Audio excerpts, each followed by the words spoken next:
you go. Excellent. Good evening, everyone. Today is Thursday, March 7th, 2024. Call the Land Use Committee meeting of Community Board 17 to order. I'm going to share something. Just give me a second. Share something on my screen with everyone. This is how we'll be starting this evening, unfortunately. We have to start tonight's meeting with some unbelievable and sad news with the announcement of the passing of Pearline Fields, our Community Board 17 Housing Committee Chairperson and Land Use Committee member. Ms. Fields was a community-oriented person. Her dedication and vigilance will be her echoing legacy, and although we mourn her, we must also take the time to celebrate her accomplishments. For anyone interested in her services, the flyer is being shared now.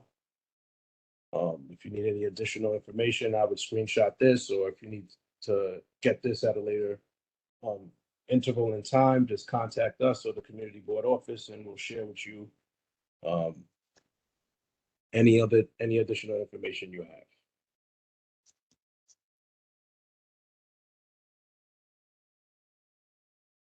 Stop sharing that. Again, sad, quite sad. But in her honor, we move on and try to move through this business.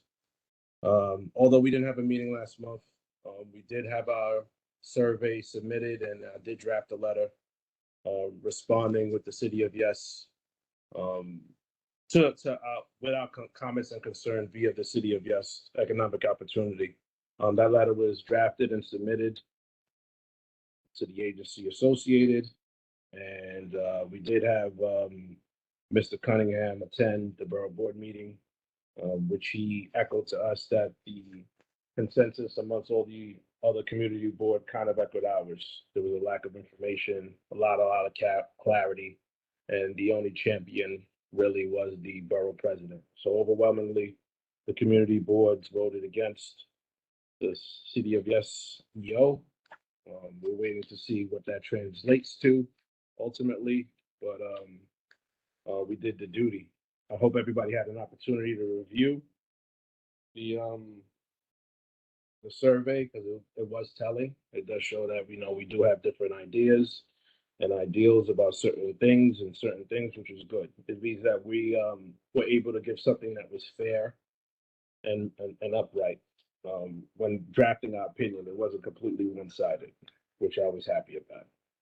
On top of that, I've been personally having many conversations in the past month about the Shirley Chisholm Center, specifically regarding its workforce opportunities for individuals and contractors.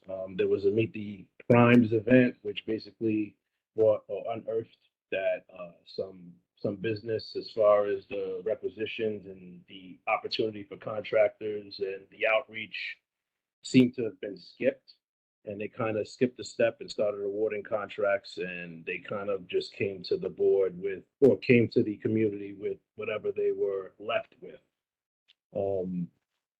Following that, Chair James made a full request, which we were hoping that was going to unveil who the contractors were, but it ultimately gave information. The most prudent information was an executive summary, which basically breaks out what the original contractor or the awarded contractor Lend-Lease's plan was for MWB opportunity. It breaks it out in aggregates of dollars.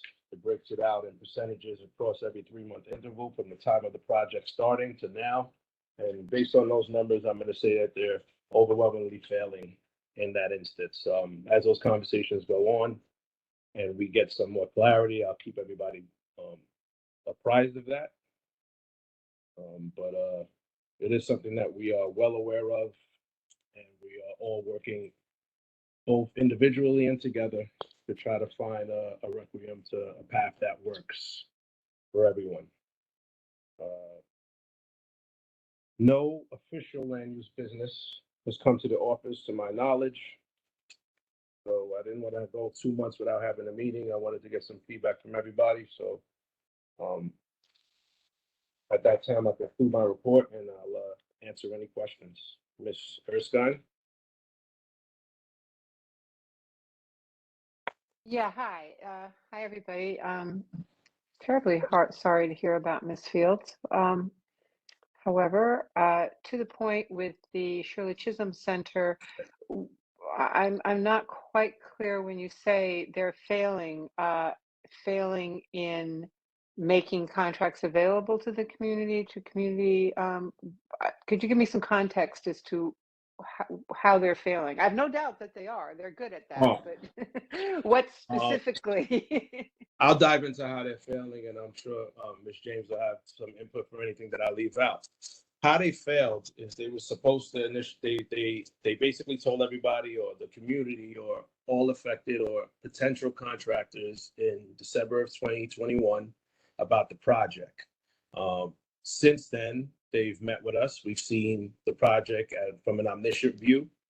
At many points, there were smaller meetings that spoke to the opportunities coming at hand. We were always told as a community and as interested parties that there would be a meeting that would address those concerns and ultimately guideline what would be needed to actually get an opportunity to be a contractor or a prime contractor on the project. That meeting never happened, and the ultimate meeting was to meet the primes. When meeting the prime contractors means that they've already awarded the prime contracts, which is the top tier contracts, to their preferred parties, right? And how I'm measuring the failure is through their own executive summary. They're supposed to have a 29% or 29.5 encroaching on 30% MW3 BE threshold, and how they accomplish that by awarding the prime contracts to their preferred vendors without any obligations, which we can't confirm at this time. There's no pathway to actually make that 30% achievable. So that's how I'm measuring their failure. Their failure is also on their actual report, showing percentages based on an aggregate of 3 months, which we would be in month almost 15, or no, we would be in month 9 of the project. Where they would need to be in month 9 of the project is somewhere along 7%. And to my knowledge, they haven't accomplished that threshold. So that's how I'm measuring their failure.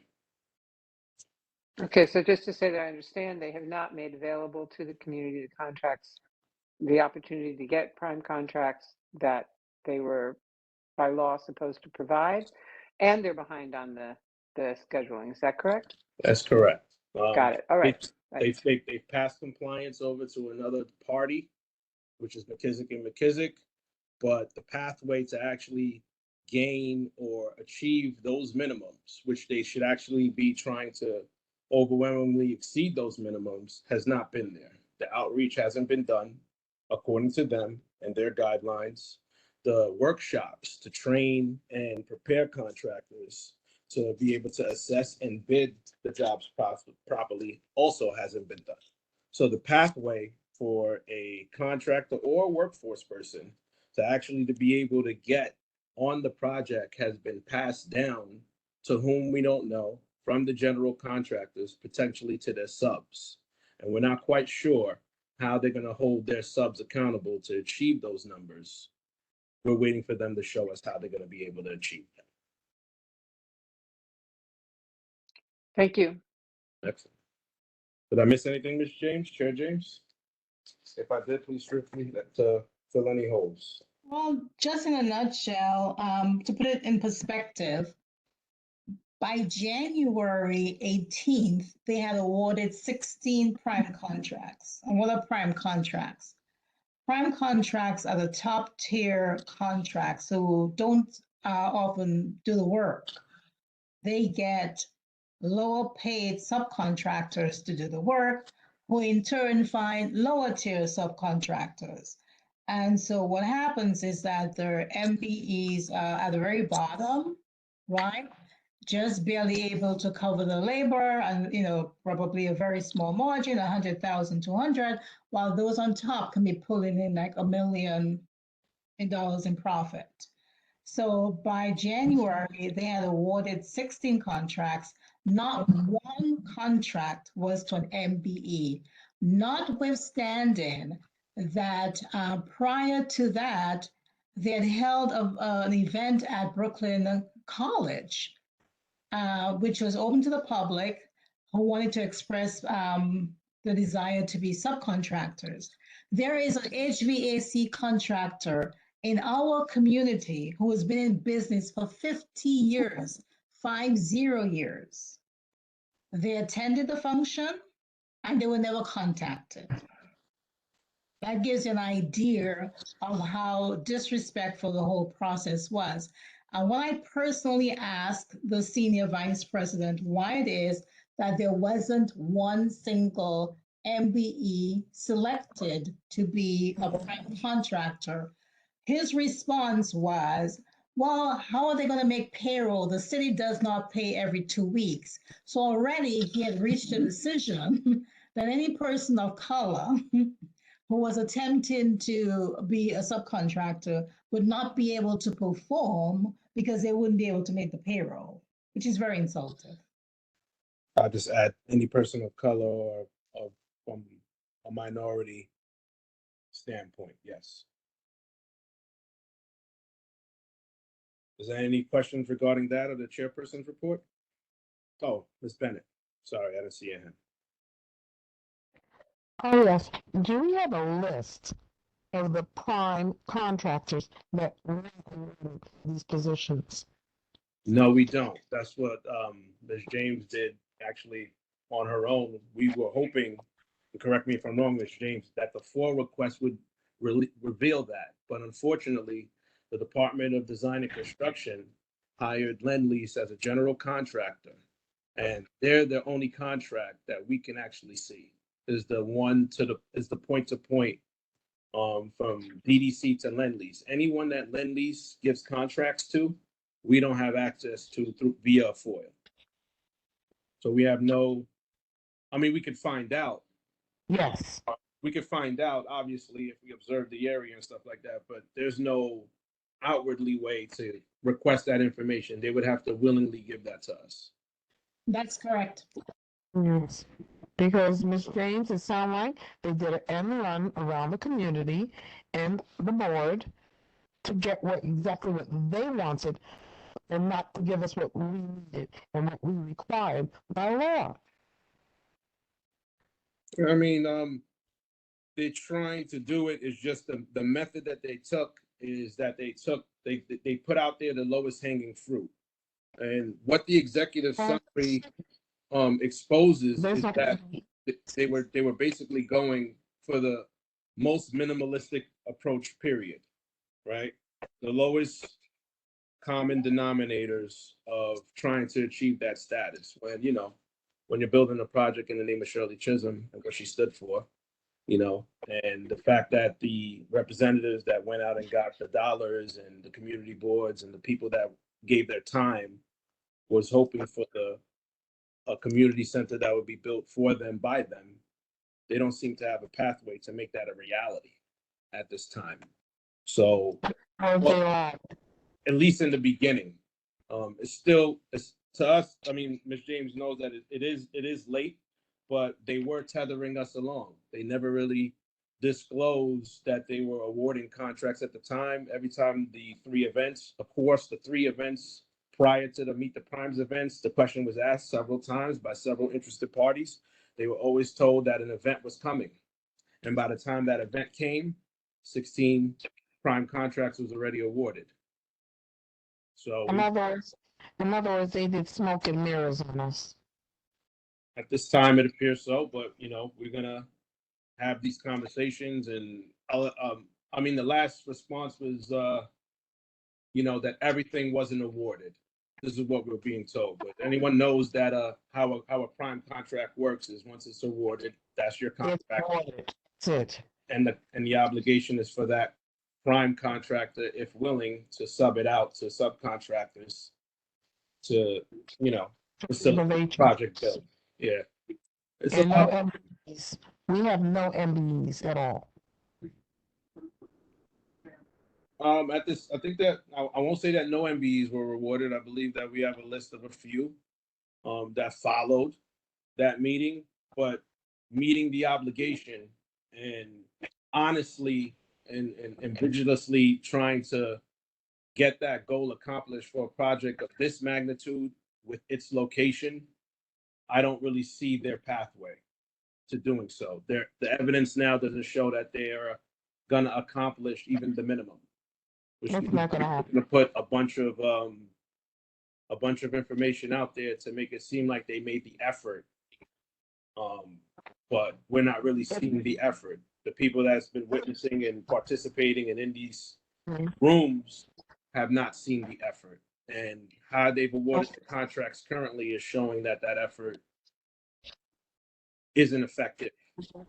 Yeah. Well, if they did smoke and mirrors, that was the effort, smoke and the mirrors, to cover up what they were doing so that the people here wouldn't assume or perceive it. And that's wrong. I guess we're gonna have to get out there and protest our own center.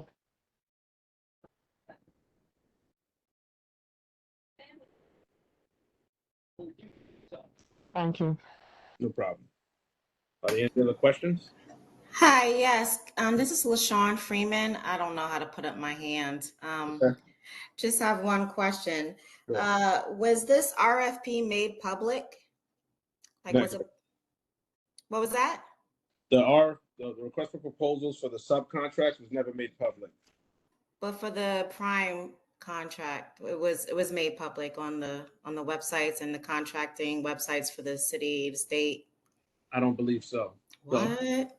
the official contract went to the general contractor as a whole package, and they distributed the sub or the devised contracts for MEPs, interiors, and et cetera within their wheelhouse, and they went out to what we believe is their preferred contractors and had them bid the project. I don't believe that any MBE had an opportunity to review any RFPs or Qs to actually bid on the actual project itself. I haven't had evidence or anyone dispute that assumption. Wow.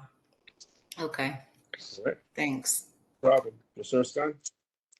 Yeah, is this possibly something that could, I'm thinking, who would be the complainant? This sounds like it's ripe for a lawsuit. They're not going to pay any attention. I mean, we can protest but if they're in breach of their fiduciary duty to present contracts in the way that the contracts were meant to be awarded, is that possibly grist for a lawsuit? Yes. No, I'm not sure if we're at that threshold yet. Yes. I can't say yet because there has been some pushback and some language that said that, the opportunity is still there. So we have to see how that response comes. How that response comes and how they respond to the accusations up front is how we're going to be able to determine the pathway forward. We're in the middle of it. I'm actually trying to draft the report. I'm utilizing that. It's a 1,500-page document. So I'm trying to Oh, find goodness. pieces. Yeah, I'm trying to find the pieces that are pertinent, and it's really more inside of the executive summary because all the executive summary is stating is everything that they plan to do, right? It's a elevator pitch, so to speak. I can't beat right now. Sorry, it's an elevator pitch, so to speak, of how they, as the general contractor, were going to approach the project and how they were going to give MWBs opportunities and the percentages and perceived dollar amounts that they saw that they were going to move forward with. So I'm going to leverage their own thing against them and hold them to task and see how they respond.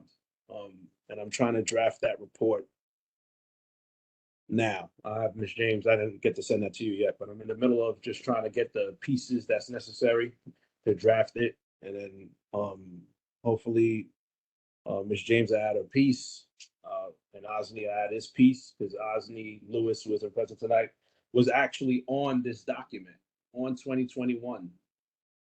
Just because he's registered as an MWBE, and so he's been there since 2021, and he himself was never contacted. So before he even knew the project existed. They did an outreach to 16,000 members of whoever was a part of their internal list of MWBEs. He happened to be on it. And to this date, he still hasn't even been contacted for an inquisition or inquiry to move forward. So, the evidence is there, but we're not waiting, but we have to give them the opportunity to respond, and then we will respond accordingly. Sorry. Looking forward versus backwards. Ms. Bennett, your hand is raised. I'm trying to read the chat. Sorry. Yes, I was just thinking about what Ms. Escon said. If they do not follow through as they originally signed on and stated, I believe we do have a lawsuit. Following through would mean that the project is at its completion and they didn't accomplish the task. But the beginning, as it was stated, as they signed on as, not at the end, at the beginning. It doesn't say at the completion of the project, so we have to be careful what we're accusing. We're just saying that at the shot of the gun of the race, they haven't done anything to date. I can't say they haven't done anything. They haven't done enough to make anyone believe that they're going to achieve those goals. No. You can see right off the bat, it's not going to happen. Yeah. If they've already have those primaries set and ready to go, and none of them are these, no, they're not going to do it. And they subcontract? But who are the subcontractors? We don't know. Yeah, we won't know what subcontractors the subcontractors will hire and if they meet those parameters. It's still too early to make those assertions and assumptions yet, but like I said, based off of the evidence we have from the prime perspective, we can confirm that at this time, there are no prime MWBEs. As far as the subcontractors go and how the workforce opportunity opens up for the neighborhood itself, these are the things that we're looking for. They could be possible remediations through subcontracts, right? And they're saying or claiming that all of the prime contracts haven't been awarded. When they come through with that clarity and they disclose that information to us, we can respond accordingly to that. But the problem now is that other than what they've told us publicly on a screen for the people who witnessed it and what they're saying now, we don't really have the evidence. We just have the stories of the locals that we've been in contact with, the contractors that we've been in contact with, that's told us that they haven't had an opportunity to review or were even called to inquire about the project. I don't think they tell us, really. They would not want us in that loop. They would not tell us all the information that we to make that decision. But from what I'm seeing and what I'm hearing, it sounds to me that those primaries have already been set. Unless they plan on hiring 100 primaries, that would not make sense. Are they planning to hire more primaries? No. I think whatever they have is what they have.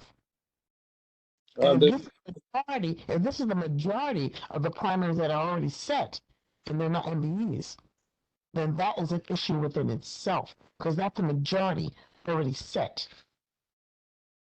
I don't disagree with you. I don't disagree with you at all. That's what we need to look at, the majority, the percentage. The percentage has always been known what the actual target was. We knew that, and we knew. But what I'm trying to say is, don't let them do any more smoke and mirrors on us. Call them out on it. Mr. Roth? Yes. Just one pointer. Just wanted to add to what everyone was saying before. If they're already challenging the people that were chosen for contracts, is it? I mean, I'm not familiar enough with how city stuff work, but maybe it's an opportunity to also just question the need for multiple levels of contractors. Like maybe part of making it more community based would be to encourage that whoever signs the contract is the person who's actually building that project. I know it's not like directly this thing, but just maybe it would be a nice thing to bring up if anyone's ever challenging the city. It's the city, through the Department of City Planning, and through my history, that's just not how construction is done usually. on a project with this numerical value, right? It's a lot to take on for somebody, even though they're bonded and can take the project. Most times they do sub out portions of the work. Sometimes they take on the majority, but portions do get subbed out. And how do I accomplish that? If you go to a preferred, let's just speak freely for a second. If we go to a preferred contractor that does work in the city, like Lend-Lease, and they have a preferred contractor like EJ Electrical, right? And they've been in these positions before. I'm pretty sure that EJ Electrical has a contractor that's a minority business enterprise that they typically sub work to, right? That would help them fulfill that obligation, right? What they have effectively done in that scenario that I spoke of is close the door on any other contractor that has interest in that specific trade, right? And we're trying to make sure that that door remains open, right? So we're in the beginning stages of that door being attempted to be closed, and we're raising a red flag. Okay. It's still early, right? And one opportunity has passed. Now, we may be able to do something about it, or we may not be able to do something about it. But the path forward is we do to correct the situation moving forward. Do we make them obligated to give contracts, and who could we use, or who could we leverage, or who has the voice to tell them that this is what the obligation needs to be? Now we're talking about contracts that have already been awarded, signatures that have already been signed, POs and change orders that have already been distributed. And we're not a part of those day-to-day operations to know that information. All we could do is hold them to task, right? And based on their responses with the right people in the room, they won't be able to get out of the conversation as easily as people who are not as versed, right? Which has been the issue, I think, up until now.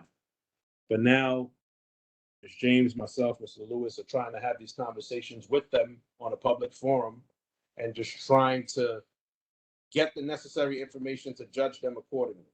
But what they've shown us, right, to anybody who wasn't paying attention would have seemed fine. And the responses that they gave is showing us that at the time they didn't think that they had anyone that could see through that shroud, but they're mistaken. So as it develops, I mean, it's only been about a month and a half, right? The conversations are happening. There's been Zoom calls. There's been ongoing internal meetings. We're trying to coordinate a meeting now to have an initial conversation. We're going to ask the right questions. If we don't hear the right answers, then we're going to come with the appropriate response. And that's how I feel. But I will tell you that the right people are on it. We're all paying attention in our own corners, and we come together when necessary, but we're definitely all on the same, we're all beating our drum to the same beat on this one. I don't think that we're all, even though we may focus on separate issues specifically, the ultimate end goal is the same. Is to make sure that it's fair and equitable. That's what we're looking for. And selfishly, specifically for stuff within the zip codes associated with our community district. And that goes on to the workforce as well, right? That's one of the things that OSNI has been tasking them is to ask them for, because you can't ask for personal information, he's asked them to provide the zip codes of the people on the work site. Because obviously the project's been going on since June. They've been excavating. According to them, they started underground electrical and plumbing and getting all the infrastructure in place. I believe that they're digging up the basketball court now. They've shut it down. So people have been working there. What is the demographic of the people working there? But that might be a too broad sword to swing. We simply ask for, or we're going to ask for, what is the zip codes of the individuals who are currently on the project now? Which tells us the other side of the story. So we're working. We're working. It's a lot, but we're working. And if anyone's interested in reviewing that foil, I'll share it. It's a lot, but more eyes is better than just a few. You know. I can't Yes. raise my hand because I'm on a call, but I'd be happy to take a look at it. My name is John A. Tontel. It's my first time at this meeting. Okay. I'd love to take a look. Find the best way to share it. probably be a link. Are you? You wouldn't be. All right. When I get an opportunity, I'll see if I can share like a Dropbox link for it. That would be great. Thank you. No problem. All right, closing out. That was a heavy one. Do we have quorum? I don't believe we do. So let's see Allison. See Allison. Did anyone get to review the meeting minutes that was distributed? I know we haven't had meeting minutes in a while. I believe September to December was sent out. September to January, I think. No, I had a question. I took a look at December, and I saw about the IBX project, and I did some like individual research on that. I just wanted to see where that landed. They're still having community outreach about that. They've had several meetings in the 3 different boroughs, in the boroughs affected. I think they had one. They definitely had one in Queens. The one in Brooklyn has passed already. I think it was at Brooklyn College, if I remember correctly. No, not Brooklyn College. Yeah, the meetings for that. Do they have? Excuse me? Sorry, go ahead. No, I'm listening. Oh, I was just going to say, do they have any intention on having like a multi-borough meeting? Because I know they want to have individuals in different boroughs, but at any point will there be one where like all the boroughs affected will be in the same room having the same conversation? I would hope so. I mean, I signed up for the website to be communicated for when those meetings happen. I haven't received anything yet. Ms. Martinez, do you have any input? Hazel Martinez. Yes, they are planning on, I know through the council, to the assembly member, Monique Waterman, she has a group working on it with the MTA, and there are plans to have not multi, I think it seems to me like they would like to keep everything separate because they've been working with Queens for a very long time. It's not new. They've just ignored our section of the borough. And when I went to the one in Sunset Park, I did have an opportunity to bring that up with the commissioner who was there at that meeting. But there will be other meetings planned for the district, just hoping for the weather to get a little bit better, I believe. But they should be hearing, I think something may be coming up in April. Thank you. Nothing officially, right? You didn't receive anything officially unless I missed it? No, not yet. Okay. No, not yet. Yeah, well, I don't remember the link, but there was a link that that someone shared in a prior meeting to sign up for, like all the informative information. I'll try to see if I could dig that out. I signed up for it, been looking out for it, but I haven't seen anything yet. But as those conversations develop, that conversation actually became a topic of discussion in connection with the EO, the Economic Opportunity for City of Yes. And the next iteration of it is actually on the way. I don't have that in front of me at the moment, but I'll share that when I have an opportunity. So the next stage or the other initiative is starting to be worked on. I think it's the housing and development one. And, something else we're going to have to look at as with the land use committee, and we'll see how that develops. We know how the demographics of the community would change via the opportunities. Very curious to see what they carve out for economic or housing development. Mr. Roth? Nice. I haven't been getting the links for a couple months, so I wanted to follow up on something I mentioned before the summer break. I think since then I wasn't really getting the links, so I fell out of touch with everyone. Just the idea I had, and like I know it obviously needs to be more developed, but I figured this is the best place to just sound it out, and we could maybe like whatever anyone thinks. Just to preface something personal, I'm speaking about Remsen Avenue because that's where I live. So, as I'm sure most of you are aware, there's a lot of triangles on the streets there. I'll mention 2 of them specifically just to like start the thought process: Rutland and Remsen and Clarkson and Remsen.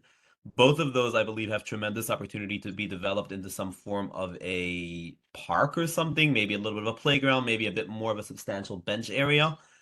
And again, without writing anything down, just a couple pointers that could be valuable here is that some of them have adjacent street space, which is illegal to park in. So really, maybe the sidewalk in theory could be extended there because a lot of times you just have trucks parking there that are illegal and then they get towed. So it anyways doesn't help anyone. And also the way the streets are structured, there's some redundant streets there. So maybe some of the islands could be joined together. Again, I know it's a big step. I don't know really who's the first person to speak with, but I figured if I say it out loud here, maybe someone has an idea of what the next step would be if that's something that I had an interest in seeing if it could happen. The initial steps would be to try to get a report together showing your findings, something that we could share. And maybe we'll have to forward that to one of our local representatives. He's saying even if it's something that's like not super professional, even if it's like meaning me myself typing it up. It's an idea, you know? Okay. If you have the initial idea with the pictures and the formats and some form of illustration that we could all come together and, you know, cumulatively add additional ideas to and make it something that we could move forward with. That's what the purpose of this committee is for. And right? to emphasize, I'm sure there's other things in other sides of the neighborhood. I'm just speaking from what I see. So if anyone else has ideas that could be put together, it would be very nice. You could very well spark something that could turn into something that we could move forward as an initiative.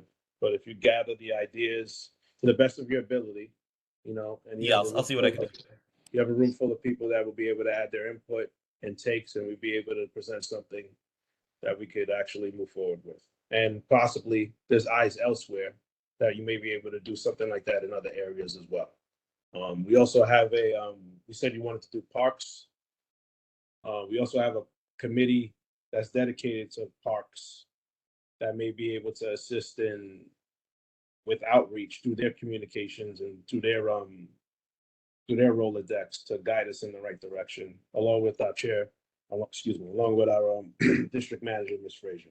Because I'm sure it's something that she's done in the past. So there's enough history and enough experience around, but we need the idea, right? And you seem to have them. So if you could possibly get that, whatever format, you won't be judged. It's a safe space to us with some pictures and some other stuff. And then we could I'll see what I can do over the month. Yeah. We could probably aid in getting something like that packaged correctly and sent to the right party. Cool. Thank you, Mr. Roth. Meeting minutes. I don't believe we have quorum for the meeting minutes. Dale Dawes, Ms. Quashi. Not here. Feels sad. Downs. Miss Eileen, are you on the call? You usually call in. She should be excused. James, no Lewis, no Tamara, no Samiz, Ms. Backwoody is here. Okay. So, no Ms. Backwoody, yeah, we don't have quorum to vote on the minutes this month. At this time, anyway. We don't have quorum, so we'll speak on the meeting minutes. We dove into the chairperson's report. Long-winded, but I'm hopeful that everyone understands what that impact is. Phillips will keep you notified of that. There was no formal business, so I don't see it on here, but I'm gonna go to unfinished business. Oh, it is on there, excuse me. Unfinished business. Do we have any unfinished business that we'd like to discuss? Ms. Martinez. I don't know if this falls in that category, but a couple of weeks ago, I went to the meeting at the meeting at King's Theater about the Sayers site. Mm-hmm. And you know, it's unfortunate that our CB17 was not really represented there because the developer was there. It's the same Clipper Equities, which is the same developer that owns Flatbush Gardens. So I don't know how well that'll go. But however, they plan to put 250 unit building on our side, the side with the tire, where the tire repair was, and they're going to put 600 and like 20. The whole thing is 877 apartments. in that space there. A 44,000 feet in the Sears store itself. They want an organic supermarket, and on the second and third floors they plan school. They would like a charter school and a medical office or something like that. And but we have to pay. There's supposed to be a 30% affordable set aside on both sides. So we would have to really be able to get people ready for those apartments, application wise.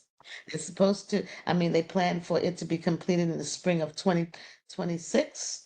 They're going to have 440 underground parking spaces, supposedly 316 studios, 304 one bedrooms, and 257 two-bedroom apartments.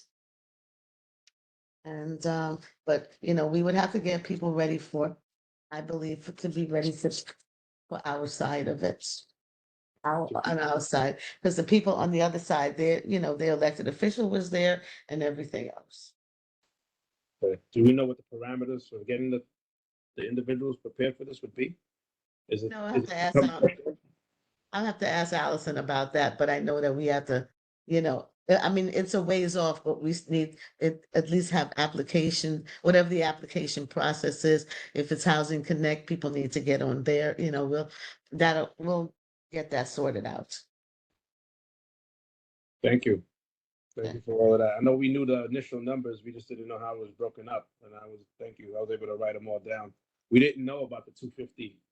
That wasn't in the public lexicon at the time. So the Sears Center was looking to be, which they would need a URLA for, no? No, they're going to be able to do it as of right. In the commercial space. I gotta see that.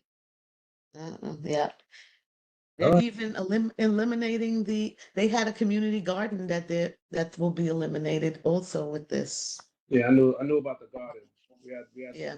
There's a very tiny space, but none of the apartments are really going to be truly, to me, they're not deeply affordable. So there is the small piece of the parking lot that's left actually belongs to, I think, the city. And so they claim if they got that, they would make deeply affordable apartments. I don't know. I've seen that tactic before. And no one was able to define what deeply affordable meant, right? No. As usual. Mhm. Thank you, There was a lot of discussion too about the way that they're doing things, and the way they were asked about the way that Flatbush Gardens handles its trash and all of that. And is that going to be the same thing over here? Was there any discussion about the homeless shelter, the veterans? Well, there's a lot of complaints about the homeless shelter from the residents that live in the community, but they didn't seem very concerned about the homeless shelter. That wasn't brought up by them, but by the surrounding residents. Thank you for that report. It was excellent. You have a couple of questions. Ms. James? I'm sorry, I didn't see how the hands were in the order. Yes, just for clarification, are you saying that there is a portion of the land of land that is currently not owned by them, but owned by the city in CB17? It's not in CB17, it's on the other side in 14. Okay, so it's owned by 14. Yeah, it's a Yeah, piece the little parking lot piece, a small piece. Okay, I just wanted to say for the record, I think it's appalling that the city would grant to a slum landlord who's maintained one property in such an atrocious way the tax benefits. Because when they get a tax abatement and everything that they're getting, that is like putting millions of dollars in the pockets of a developer who has not maintained the property. And I think it's appalling. I think it's just beyond the pale that that developer was allowed to get, no, they could have owned the land, but the issue is they receive benefits, tax abatements worth millions of dollars, possibly even over the years, and that's appalling. That should have never happened. And they're getting 421A. Oh, they beat that? How they, so the contract was in place before it was abolished?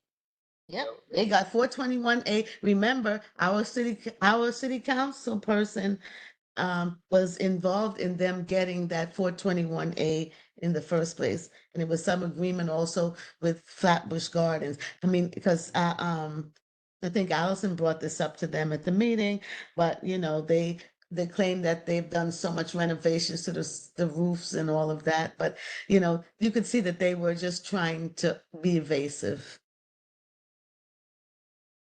I mean, I know when the news came out, but I thought, oh, man, they must have slipped that in. I thought that was long gone before that became an official thing. They must have had Somehow they're getting it. good. All right. Mhm. I mean, I don't think that they would be able to build a project of this magnitude without it, so it's believable. But I haven't seen anything on the cityscape. I see more state funded projects ballooning everywhere in our neighborhood versus the private because that thing is still ceased. So in that respect, it has lowered the volume of those scaled projects, but we're just waiting for the next iteration of it. And for anyone who's not familiar, it is a tax incentive, I believe it's 20 years, that basically reduces the tax obligation for a newly built property from the landlord over a 20-year period. It reduces it to like a ridiculous aggregate that doesn't even make any sense. And as it develops the property, and the echoing effects is that it increases the taxes of or the value of the homes around it, which ultimately increases the taxes of those properties. And as a whole, the community at large gets a bigger bill for a residential center or residential building like this to be built. So it has a negative effect on owners locally. The one thing they have over there, though, especially the people on the CB14 side, they have formed a very serious coalition that has really raised their voices, and you know they are being heard. They have their elected official present at the meeting. The manager for CB14 was present at the meeting. They have a very, you know, cohesive group there to really fight for the things that they need, even if it's just to get the trucks stopped disturbing them in early morning when they were all lined up and blocking their way. I mean, they plan to have these meetings, I think, every month. Right. We did have outreach with CB14. They've been the one that communicated that actual meeting for us to attend. I believe we shared. We're going to outreach again. We did draft a letter, though. I don't believe we got a response to our council member. So we're gonna have to follow up on that. Regarding the project that you just basically said is turning residential. So either they were privy to the information or it just never got acknowledged. But I want to see if I could dive deep. If they're saying that publicly, then maybe we could get an idea of how they're surpassing or how they're leaping over that actual need to change the. Well, I did take some photos of their diagrams that they had there, so I'm gonna try to send them to you. Thank you. As Yeah. usual, I appreciate you. I am very curious, and I'm sure Ms. James is curious, and us as a committee are curious how they're getting around not needing a URLA. I mean, for something that vast, you know, we thought they would possibly have to do something in whatever it was zoned for, but to just leap and do that, that's very interesting. You have to These see what must be happens. very tiny Huh? apartments because to me, the apartments would probably be very small because their only buildings are gonna be 5 to 7 stories. Yeah, that's a large amount. You know, like I said, 250 is that was the number, right? 250? 250 Yes, apartments on our side. for the space that we're thinking about with the Mhm. height limitation is interesting. Like I don't know if Yeah. those I don't know what kind of apartments those would be. Yeah, I would love to see that. All right. Thank you, Ms. Martinez. Mr. Price.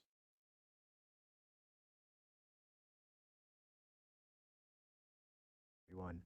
Um, Two quick things. The first is I was just wondering if we've heard anything about what's happening with East 98th Street. I asked because I know someone asked me to see if we could get in touch with the city council member over here, which is Darlene Mealy. And I could explain what my read on that situation is, but I just wanted to know if we'd heard anything first. I haven't heard anything from Mr. Goldstein and his associates regarding that project. Also, I haven't heard anything from Ms. Mealy's office, so I'm curious. I'm eagerly waiting to hear if you had any success with that. Did you? I have not had success yet. My read on the situation is that her political power is really based on a lot of the larger projects in her district.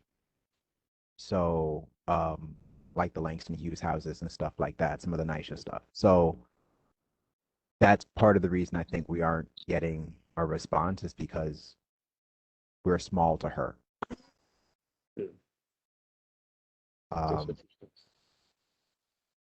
It's that and seniors, I think, is her base. I'm gonna see if I can get in touch with somebody who can give me more information on that. But that's what my read on the situation is right now. My second quick thing is, and Ms. James can hop in on this if she wants. The rezoning committee had a discussion about trying to do more community engagement on that particular issue. I mean, I would argue that generally we should have the currently defunct communication committee doing regular outreach of this nature, but we are where we are. What I bring it up to say though is if anybody would be interested in trying to do some of that outreach, we need a group. I would say we need a group of people to get that going if we're going to be effective in that particular effort, but I would say generally in any of the land use efforts we have moving forward. Definitely not opposed to anything and aiding in anything. I think we have, through committee members and some offers, we definitely could find a facility to do this in person. As long as we have the materials to actually host an event and have this communication, we can organize something to have the outreach. And I've even committed in the past that in lieu of having a meeting like this on this particular date, that we could probably utilize this date if we have no business to conduct, to actually make it a venue to have those conversations. We'll start that up again. Well, to be clear, I would argue that we need more than a forum. We need people knocking doors. We need Okay. people. Okay. Like we need a street team. Okay. Okay. Sorry, I misread that. I thought you were having outreach. We need that too, Okay. but we It can need be to both. Yeah, it can we be need to both. be a little bit more active than that. Yeah, it can be both, but we need to also guide them to a pathway to something, and maybe having an event would be that pathway on top of the conversations, and inviting them to something that they could have a larger conversation may be best, especially for the ones who need the information, right? The information is what's separating everybody from understanding what's happening with that particular development. We know we have the other conversations outwardly. That particular committee is focused specifically on that. And we probably need to come together to just try to make the information as available as possible. I think that's the dividing thing or the barrier, making it ease and understanding and having forums for the conversation on top of the door-to-door thing is what I think would be effective. And I think that everybody here would help with that. You have my number, Mr. Price, right? Yes. I So give found me a it after call. we discussed it. Give me a call. Yeah, give me a call and we'll see what we could do about that. Street team. All right. We got a street team. We've done the street thing before. Got a couple of people here make some street things happen, but we just need to just have some guidelines and come up with something that's going to be palatable and hopefully a piece of paper that can give the information that we're trying to do as we knock door to door to the person so that they can acknowledge it in its most simplest form, hopefully inviting them to something that can broaden that. That's where I think you'll have success. I agree. I would also open the floor to Miss James on this if she wants to chime in. Oh, she's next up. Her hands is up. Miss James, Chair James. Thank you very much, Mr. Price. I was hearing an echo, sorry. Thank you very much, Mr. Price. And the good news is that by next week or so, I should know how much funding we have. So we're able to provide some kind of incentives to people who want to do this in terms of being able to knock on doors. We should have several thousands of dollars available to do this community outreach. The weather is getting much better. It was cold in January and February to try to knock on doors, but I'm really hoping that collectively the entire board can embrace this and we can make this happen. And it's overall, it's just good for the community. It's good for the community board. That kind of interaction, that kind of networking with the community to express, various issues, especially this rezoning issue, I think would be good. So certainly, if you know persons who, hopefully we will volunteer, but in addition to that, we will or should have opportunities to actually pay persons. But what would be good to have somebody accompany them, right? Rather than send somebody out by themselves, to have a team go out and be able to connect. So for example, on your block, you can say, okay, this day we can do a block and we canvas a block and do it collectively would be great. Thank you. Thank you, Ms. James. Ms. Bennett? Yes, I was going to comment on what Hazel said in regards to the Bedford Avenue project, the Old Sears project on our side, which is 17, and then you have 14 on the other side. They had a meeting, 14 that Hazel attended, but they could run this together. They didn't have a separate one for us. I'd like to know why not. And if you, Mr. Fay, can do something about that.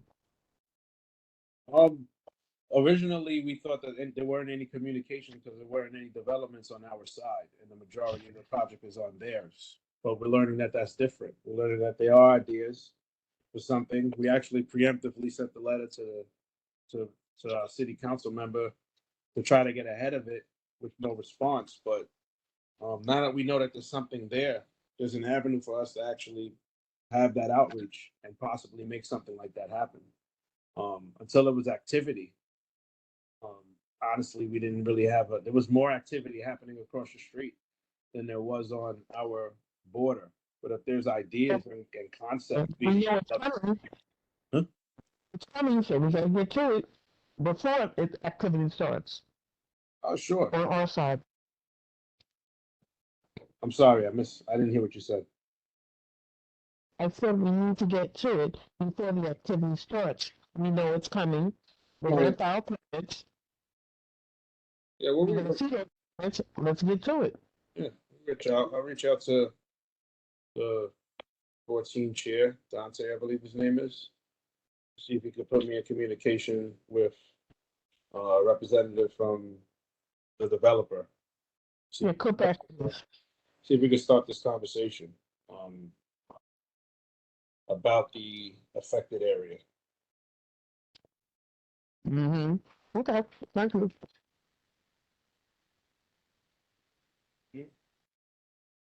Any other unfinished business?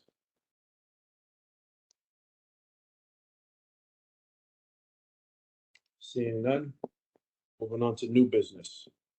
Do we have any new business?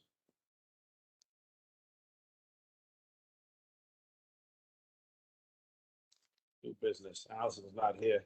I can't reach the email, but I saw a Brooklyn Level Up thing that I thought she'd be here to share.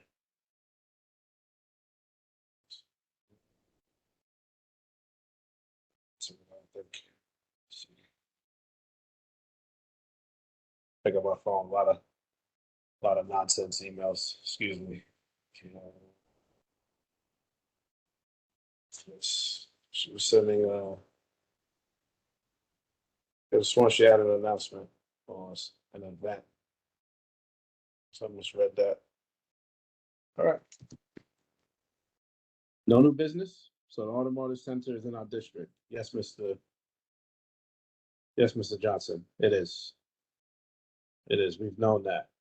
The older Sears Auto Center tire shop is definitely in our district. Everything on the east side of Bedford is 17. Right. No new business? One early night. Uh-oh. I got one more question. What is going on the corner of with the development on Church and Rogers? Church and Rogers? Yeah, I see them. They were out there working yesterday and today, but I'm not sure what it's going to be. We clarified what that was gonna be. They're putting up a 6-story structure with 2 sub-basements. It's gonna be residential mixed use. I think I clarified that at a meeting, one of our earlier meetings. We were able to look up the permit and pull that. But that's what that's transforming into. The rest of it, I don't think that there's anything on board yet. I would have to do some research. Yeah. You know, the stuff, I think it was the supermarket. Was that gone now or? Supermarket? I think it's still there. Was it the laundromat then?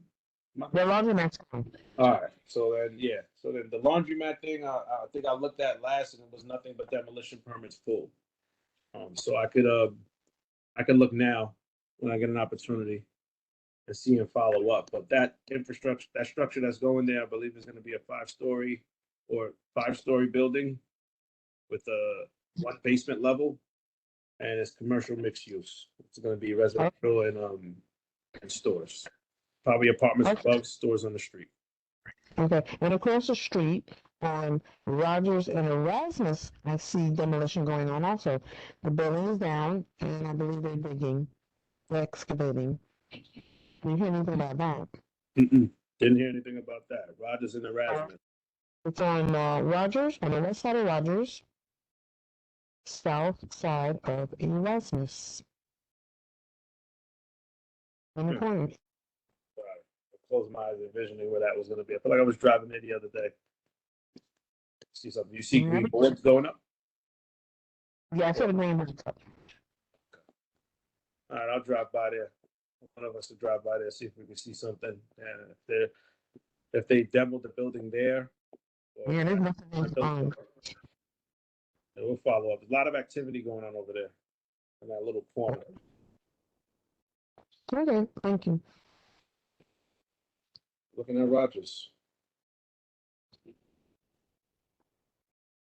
Yeah, Rogers is disappearing. Church, yeah, I mean, Church and Erasmus. Yep. Just a question before we conclude. Outside of the normal developments we know, like the one on Brooklyn, and other than that, to my lens, I haven't seen any major ones that weren't on the books before. I'm just trying to gauge the effectiveness of the 421A not being active from the time that it stopped to now. Has anyone seen any major projects that outside of the Chisholm Center, of course, that appear to be coming out of the ground, 100-unit plus buildings anywhere in the district in your corresponding neighborhoods? Have you seen anything new in the past 6 or 8 months? Preceding the winter months, because that's when, I don't drive that much. Has anyone seen any activity outside of the normal, as of right stuff that goes in where houses go? Does anyone see any development? Same. All right. Seems like it's working that it's not here. Unfortunately for the one that got. Huh? Just that place on Rogers and Erasmus. Yeah. No, that got in. Well, that's actually, that was probably the roti shop was gone before the seat. That's a different one. That's the first one. There's another Oh, one. the Rogers and Erasmus. Oh, well, we don't know what that's going to be yet. I don't know what that's going to. So I got to see what that's going to actually transform into before I make a comment. The building is down on Erasmus and Rogers, and that's around the corner. down the block from the one where the roadie shop was. Yeah, I gotta see what that actually is gonna be. I'm looking for like the large scale developments. Like the one I saw in Beverly and is that North Street? Another one, but we've known been there for a while. The one on Nostrum, Yeah, around from the precinct. yeah. That's the one that's up the block from the piece and the one down the block from those are the developments that I'm looking to see if I've seen activity like that because it seems like the volume has dropped dramatically from how it was. It's been shut down for 4 years. Yeah, how it was to what it is. So hearing nothing is not not a bad sign, but it's also why we don't have a lot of business coming to us. Why you don't have a lot of applications and you don't have a lot of inquiries and people trying to change things because they don't have that advantage. Well, they do it and they just do it undercover, shall we say. See, certain things they have to tell us, even though they don't like it. Okay, Yeah. Ms. Viglianti.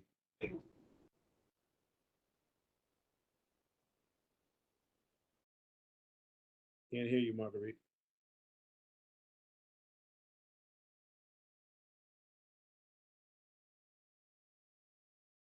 Can't hear you.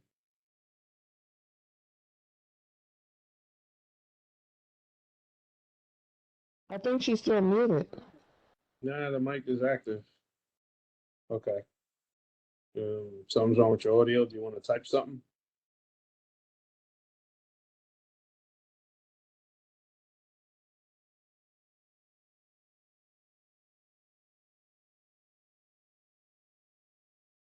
Gas station or Utica and Farragut? Gas station or Utica and Farragut? Ah, That is not that's the state project, is not the city. You're asking about the tax abatement. That's a state project going there, Utica Yeah. Crescent. yeah, a lot of the developments, at least 2 or 3 that I know on Utica state projects. One of which was actually I learned about in Miss Fields, one of Miss Fields' meetings from Monadnock, that they were doing something. At least 2. I think they were involved in 2 in that area on Utica. They have the Utica Crescent. Yeah, there was definitely, and all of them were state funded. So they didn't have the obligation to your luck, but they came before her committee to just let the community know what they were doing. I think it was senior center or like a mix, like a senior. It wasn't quite a senior center. I forgot what they called it. Yeah, that one closed affordable housing. That Yeah. one closed in December. It's affordable, 100% affordable housing.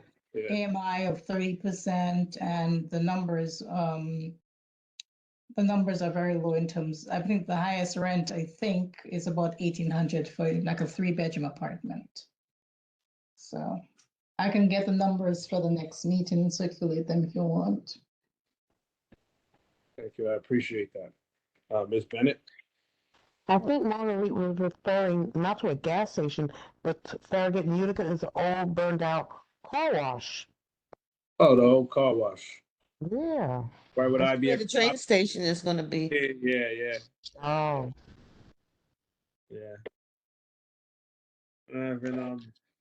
Nothing has come across my radar as far as that. I did drive by it. It didn't look any different to me. Didn't look any different to me. Ms. Martinez, you have something to say? I said that's where the IBX train station is gonna Oh, be, yeah. somewhere on either side there. I think that car wash isn't there strategically. Somebody has a plan for it.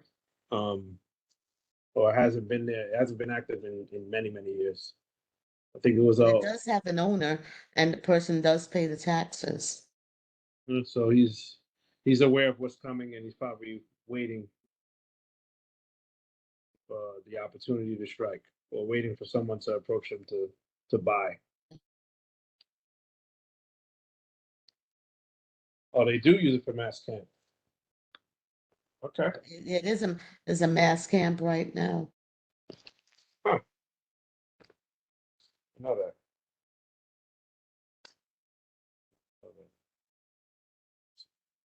Okay. All right. Mr. Price.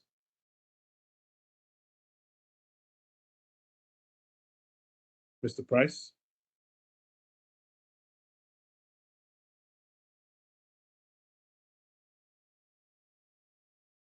All right, I don't know if his hand is up in error. But hearing no, do we have any other new business? Mr. Price, or do we have anything ongoing? Do we have anything going? I'm sorry, Mr. Frey, he put something in the chat. I Yeah. think he's having problems with his mic. Do we have anything going regarding IBX? Yeah, we're that was spoken about earlier. Do we have anything internally? No, we're still waiting for the informative sessions. Ms. Martinez brought up that, you know, they're planning to have something in the coming months regarding that. But for us, I think that was in Mr. Lewis's court with the transportation, because he has access, or he knew access of how to get into those meetings, him and Ms. Quashi. We're trying to figure out what we could do informatively to approach that. Walking? Do we have, walking. Sorry. Walking regarding, working. I don't know what you're saying, I'm sorry. I'm trying to figure out what you're saying. Oh, I'm walking. All right. We'll get there. I'm not sure what it is, but we'll be in contact tomorrow regarding the other thing. So we'll follow up. Any other new business? Seeing none. Do we have a motion to adjourn? Hazel Martinez, I make a motion to adjourn this meeting at 8:44 p.m. Joan Erskine, I second that motion. Motion's moved, have been properly seconded. The meeting has been adjourned. Happy Easter to everyone if I don't see you before then. I think it's the end of the month. And take care. Anyone has any outreach for any interested information regarding Ms. Fields, contact us. And we'll pass that information along. Mr. Holland? No, I'm just saying happy Easter, everybody. Bye. Good Good night. night, everyone. Good night, everybody. Happy Easter. Good night. Good night, Yes, good good night. night, everybody. And Ramadan. And Ramadan. Right.